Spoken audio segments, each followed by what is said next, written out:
Hey, good afternoon. It is around 4 o'clock and it's still 50 something degrees. And I'm on my way to drop off something somewhere, but I wanted to call you up and do well, I guess it's called a recap of my earlier video when I was showing you that tire. uh, I just wanted to say again that I'm just so thankful that God let me to be aware of that tire, how flat it was when I came out of Kroger. And yeah, it was, you know, hurtful to pay $50 for plus tax for a used tire. And then I had to pay that kid $10 for him to use this big sledgehammer thing to knock out the dent of that rim. That hurt the wallet, or I should say the bank account. But again, I have to say, I mean, I'm one that tries to put everything into perspective. What if that had happened, out in the country? If I had been the other direction from where I was, I would have been out in the country. And probably I'd be still stuck by the side of the road. Or what if I had had a blowout coming from Plano, from the doctor's office where I have to go tomorrow morning? No, uh, God allowed it to happen close to where I could go and, you know, get the used tire and get that dent banged out. So, oh man, when I tell you I'm always thankful because um, I'm thankful that God helps me to look at things that way, you know. Yeah, it was $60 out of the bank account, but that $60 wasn't going to stay in the bank account forever. Something would have come up. I was putting it towards propane for the trailer, but that's okay. Um, I have to have a good tire, and it's all going to work out. I mean, registration and inspection are due this month. 11/23 is the sticker. But I looked it up, and you have 5-day grace period here in Texas. And so, thank you, Jesus. When my Social Security check comes next month, I'll go and get the car inspected, and I'm pretty sure it's going to pass. The repairs that I've just had, and there's a few more needed. But oh, hallelujah! I'm just so thankful that God is working everything out, how he sees fit. It's just wonderful to trust him. And also, I wanted to say, in that video, I don't know how many of you watched the whole thing, but I did ask a question. I was looking for um, two size hooks and certain kind of hooks, and asked if anyone had an extra that I would pay the shipping. Someone um, sent me a private message letting me know that they have them. And so thank you to that person. And when they come, I'll ask that person for permission. I'll do a Happy Mail video showing them to you.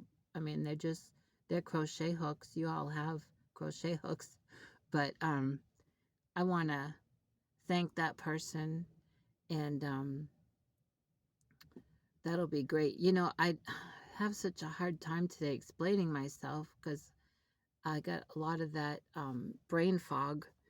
But what I was saying or wanted to say was when I first started crocheting over 40 years ago, I learned how to crochet on a plastic hook it belonged to someone in my family. And I think I still have that hook, but I don't think it has a name on it. And it was a G hook. Well, that was I remember it was challenging to crochet with. It kept splitting the yarn, and it wasn't the yarn, it was the hook. It kept splitting it. Well, I had a great aunt who crocheted. All I ever remember this great aunt crocheting was granny squares, and she'd do them in all different colors, with her leftover yarn, and she would do a row or two in black and join them all together. And I know all of her kids got an Afghan, and probably most of her grandchildren too. She kind of had a big family. I wish I had inherited one of her Afghans, or wish, she had made me one was when I was a kid. But what she did do was she did give me a Susan Bates steel hook, a G, and after that, that's all I crocheted with. Later on, I got an H and an I and a J and a K of the steel, Susan Bates ones from different ones in the family. So all these years, I've always crocheted with that. And, you get your favorite ones that you just know when you get it in your hand, oh, this is your favorite one. And then through the years, companies started changing the hook part. Oh, well, I don't know what I'm doing here. I'm trying to demonstrate a hook. And it wasn't until, let's see, did I make my landlord's father's hat first, or his mother's shawl that I did a video on? Well, it wasn't until I made one of those, either one of those, which was just a few weeks ago, that I was well, I had misplaced my Susan Bates H hook, the steel one, and I was looking through some hooks I have, and I found an H one and a G one, and it had that grip. Now those are, well, I showed a package, an L one in a package, Boyd, Boyd, economic. I don't know why I can't say that word. I can say syringomyelia. I mean, that just rolls off my tongue. But economic. And anyway, I fell in love with that H hook and that G hook with the grip on it. I mean, I know I keep saying it over and over again, but I am perplexed to why those hooks with that gripper seem to relieve so much pain in my joints. I crochet. I'm a pencil holder. I can understand it if I was a knife holder. I'd be holding my hook this way, but I'm a, here's a stick. I'm a pencil holder. And, but boy, did I notice a big difference in the pain, here. I mean, it didn't go away, but it was nothing like what I was having before. Maybe when I work with the steel hooks only, maybe I'm holding them too tight or something. I don't know. I've just been crocheting so long with them.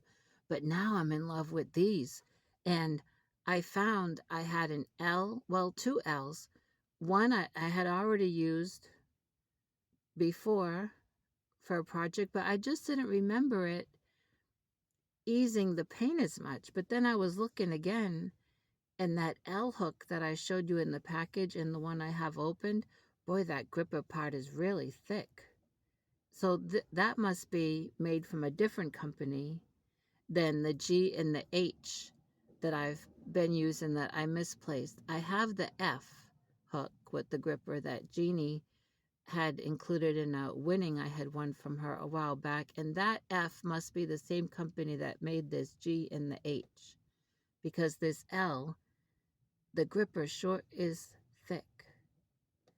So I have two L's. I'm going to hang on to the one that's opened because I've used it, but the one that's not opened, I had said if someone had an extra G and H with the gripper, I could pay postage plus mail you my L unopened.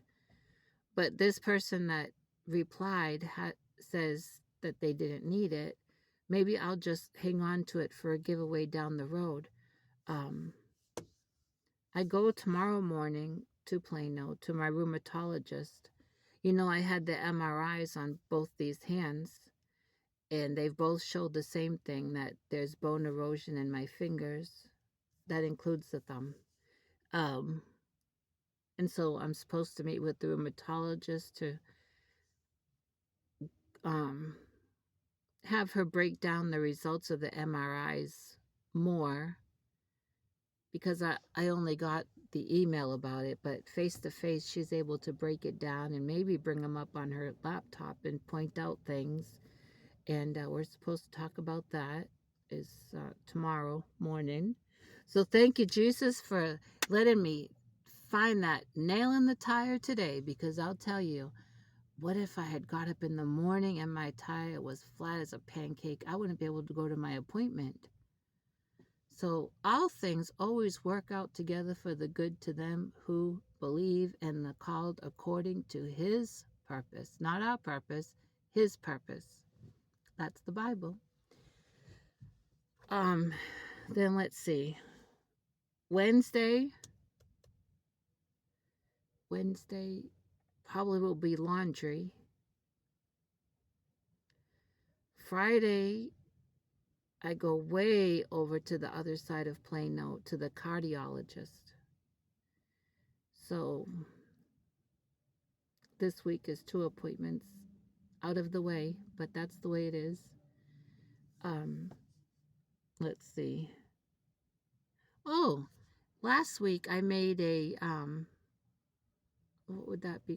A beret. I made a beret hat. I had a ball about this big of this really fun variegated. It has like teal in it, and I think peach, and maybe an off-white. I don't know the colorway. I don't know the brand. Don't think it's a Red Heart. It's acrylic. But I had that ball, and I thought, I want to make another hat for to put in my pile to donate to the food pantry. And so I didn't follow a pattern. I just made it up as I went along, and I'm gonna, let's see, it should still be daylight when I get home, and I can put it on my mannequin's head and go outside and do a short of it and then take a picture of it. Because there was a few days I didn't make any hats, and I wanted, you know, to make sure I have at least a handful to bring to the food pantry to donate. So I made that up, and I need to show you that. Oh, I was in Ursula's this morning. You know, I did a video of her calling me out on my Apache Tears blanket that I started in 1992. Oh, I want to say, I did start it in 1992, but I have not been working on it all these 30-something years. No, when I first started it, oh boy, I hit the pavement running with it. I really did. I was obsessed with it. I never got bored with it. I love that pattern. Love that blanket. The thing is, you know, things happen in life. You change jobs. At that time, I was healthy and strong and working, and the job that I had at the time I started it, I was able to take to my job. We had a downtime. It was at a newspaper company, and anyway, I had plenty of time there to work on it. Worked on it at home, but then you know, you change jobs. You move. I moved to different places back home, and so uh, there came a time when that poor blanket got packed away. And anyone that's been following me knows I do not like to unpack. I've been here in Texas 12 years, and I have things still packed away in my lean-to. Someone may say, well, you ought to just go in there and throw everything out. You've lived without things for these 12 years. Yeah, true, but there's other things in there that I can't throw out. And I have totes of yarn in there from when I started a series that I was inspired to do from Nancy Frenchy Fiber, or Fiber Frenchy. She's in Canada. Very nice lady, and she was doing a series of showing her yarn being organized. And so I got that idea from her, and went through my totes and I put all solid bright totes in one tote, and I'd mark it solid brights, and I did darks and I did variegateds, and those videos are all here on my channel, and I was doing good. And I don't know, I got distracted or something to where I stopped doing it, but I need to get back on it. I need to go back there and find out what number I left off on and finish doing that, because that was really good. Um, so I can't just go at my lean-to and, throw this tote in the dumpster and this tote in the dumpster, even though they're marked, because I have things in there that I do use, like my yarn and some other things, but there are things in there that are still packed from when I moved here. And so don't tell Ursula this, but I have another scrappy blanket that's packed away. I know where it is. I'm not going to take it out to show because Ursula will get on me. But that blanket I started even before I started my Apache Tears. And it's a chevron. And if I remember correctly, I did 3 rows. It's all scrap. So every 3 rows is different colors. And that blanket is so old.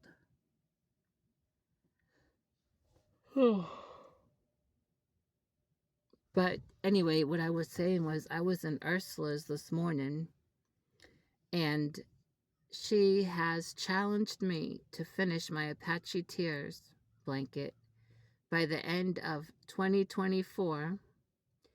And if I do, she is going to gift me a free digital pattern. I think of one of hers, I think. Maybe she didn't say. Maybe she didn't say if it's one of hers, or I get to pick one of someone's. I don't remember. Anyway, I'm sure that I'm going to finish that before the end of 2024.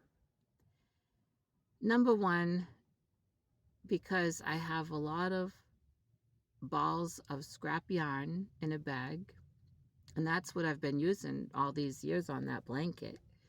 Number two, I probably have a little bit more than a quarter more on that blanket to do. I did a video of it on my bed. I titled it Ursula Called Me Out or something like that. And I put that blanket, the edge of it, right on the edge of my bed. But when I make a blanket, I like my blankets to go over the bottom of the bed. And so that's why I say when you see that video, it looks like I just have a quarter of the way up to the top of the bed, but I have more than that because I like my blankets to go over the bottom and come a little bit up over the top, you know. And also that blanket is going to be so warm, and I love all the different colors mixed up like that. And so I'm sure I'm going to finish it. I know I'm going to finish it before the end of 2024. I may even finish it before the beginning of 2024. I can't promise that, but I'm just throwing it out there. Yep. Oh. Excuse me. This fresh air is making me sleepy. I have been outside a lot today. After I did that video of sitting down on the ground, I went into Jamie and Carrie's live for a little bit. And then I checked my food. I made a big pot of homemade chili today, so I was busy with that. But then I went outside and I did a little bit more cleaning in the chicken coop. All the nesting boxes have fresh hay and straw, so the chickens will like that. And I did a lot of raking on one side of the on both sides of the chicken coop and behind the chicken coop. And that, well, it's not really grass. It's some kind of ground covering that's a weed that grows behind there. I never knew that there were so many different types of grasses or ground coverings till I moved down here to Texas. I don't remember knowing about that back home. We just say that's grass or that's a weed. Well, down here they tell you that's a certain kind of grass, that's a certain kind of grass, and that's a certain kind of ground covering. And you can somehow get it all mixed up and end up in your yard, and it's atrocious. That's why it's good to have chickens because they'll eat it up. Anyway, that ground covering that was on the sides of the coop and behind the coop, it was still damp from the thick frost we had this morning. Um, Now there's someone up there. Got a flat tire, but they got help there changing it. Yeah. Um, so when I was raking, the first one to come running over was my sweet lady Jane. And she was having a time. I was raking that and she was going after bugs. I could see some little beetles and I saw a worm. I don't know if she got the worm. She was getting beetles. And then I got all that stuff raked up into a pile. And who comes and scratches around in the pile but Big Daddy, my white silky rooster. He came scratching around and making noises. And then before you know it, they were all over there. My phone was inside, or I would have videoed it because they were just having so much fun. And so tomorrow, when I come back from my appointment, I'm going to um, finish working in the chicken coop. I didn't work in there this past Saturday. Usually Saturdays is my big cleanup day in the coop. This Saturday I didn't do it. So tomorrow morning I'll finish and I'll put the rest of that fresh, or I don't know if it's fresh, I think it is, that mixed hay and straw. I'll put it on the floor of the coop. Big Daddy likes to sleep on the floor. I have never caught him on the roosting bar or in a nesting box. Raphael, my mean rooster, usually goes in a nesting box to sleep. Big Daddy has always slept on the floor. Don't know. And that was before I had the gosling. I mean, the gosling don't perch up on nothing. They have web feet, so they can't, do this over a bar. He sleeps on the floor, or she, but Big Daddy is always on the floor.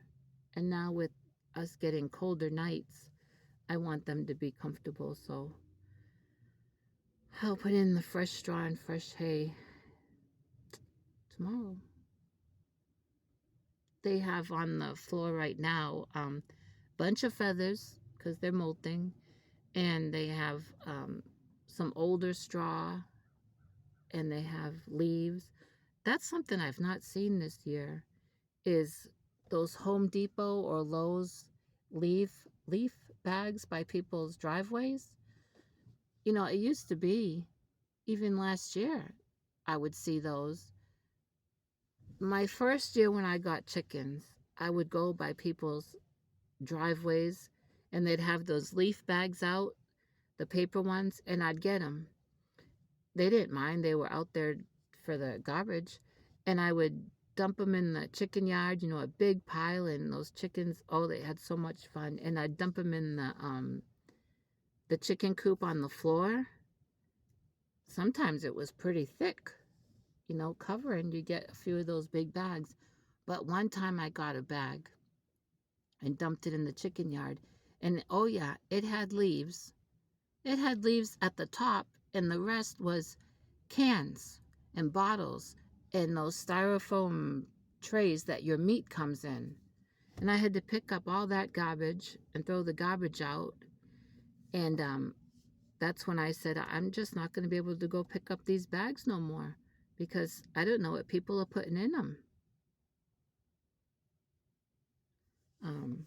One thing about those bags, when they're filled with leaves, they're really not that heavy that I can't, lift them or kind of drag them close to the car and then lift them and put them on the back floor of the car. So I just can't,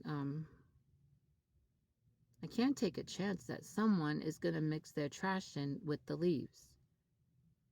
That ruins it for me. It ruins it for my chickens, and I'm helping those people out by taking their leaves before garbage day. But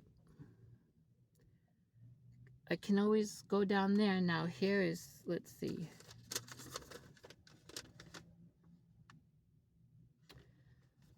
5 pounds of hen scratch at that old-fashioned feed store in Garland is only $3.75, and it's hen scratch. It's mixed with corn and wheat, and then Milo, and sometimes it looks like it has dried peas in it. And anyway, several things are in it. And then a mixed bag of hay and straw, and it's one of those big plastic garbage bags I showed you, is $5.95. So it's not too bad. The thing is, it's about maybe 15 miles away, but it's such a nice store. I've gotten to know the people in this morning when I went. I had a nice talk with one lady who works there that maybe I'll tell you about another day. But if you go to Walmart and you buy a bag of it's kind of like a chicken scratch. It's about this big. I forget how many ounces, but it's like $8 or $9 for that. Ideally, it works out better to buy, is it 40-pound or 50-pound big bag for um, $25 or $27, and it's lay pellets. Now, the thing is, with the colder weather and with them molting, they really need high protein food, and the pellets don't have a lot of protein. They really need their mealworms and their grubs. And last month I bought them a bag of that, and it's all gone, especially Lady Jane. When I toss out a handful of that, she's the first one. They don't lay eggs. Mine don't lay eggs during this time of year. I guess some people's chickens do. My landlord is still getting some eggs from his, but um, he is noticing them slowing down. But it takes a lot of energy for them to lay an egg. And when they're losing their feathers and getting their new feathers in, that takes energy. And I listened to one person on YouTube who's supposed to be a chicken expert. I guess she has some books and stuff. This is not the Chickalandia lady. This was another lady. She was saying how when they're losing feathers and getting new feathers in, how it hurts them. And that made me feel so bad. If it's true or not, I don't know. But she described it as like the chicken feeling like they're getting stuck with pins. Can you imagine? Like I say, I don't know if that's true. But I do know they need high protein in this time of year. So I'm doing the best I can. Oh, boy. Hope I stay awake enough to be able to do a video of that beret. Maybe when I get home, I'll just want to get in bed. If those chickens have gone in to roost, I may get in my bed and roost. Makes a long day when you get up as early as I do. My body just gets me up between 5 and 5:30. At least by 5:30, my day has started. And if I don't get a nap, I try to take a nap every day. If I don't get a nap, then it makes for a very long day. I could hear some dogs barking, and there's someone over there with a couple dogs. And I didn't take a nap today, and I was outside, like I said, a lot.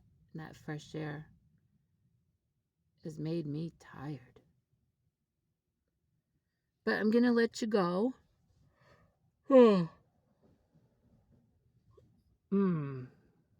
I apologize. I probably shouldn't even upload this. I've been yawning so much. Oh, and then when I get home, I'll have a nice big bowl of chili. I didn't have lunch today, and so I'm hungry. I made it with some ground turkey that I had, kidney beans, a can of tomato sauce, a can of Rotel diced tomatoes, a diced onion, diced celery, um, and I put in one jalapeno pepper. I really don't eat spicy things. It bothers me. But every now and then, if I put half of a jalapeno pepper in a soup that I make, or like this, the chili, I put one whole jalapeno pepper, it don't seem to bother me. And maybe it's just me, but it clears out your head, kind of helps clear out your chest if you're feeling like you're coming down with something, maybe. What else did I put? Did I tell you I put in diced cilantro, um, tomato, onion, ground turkey, kidney beans. Yep, that's it. Oh boy.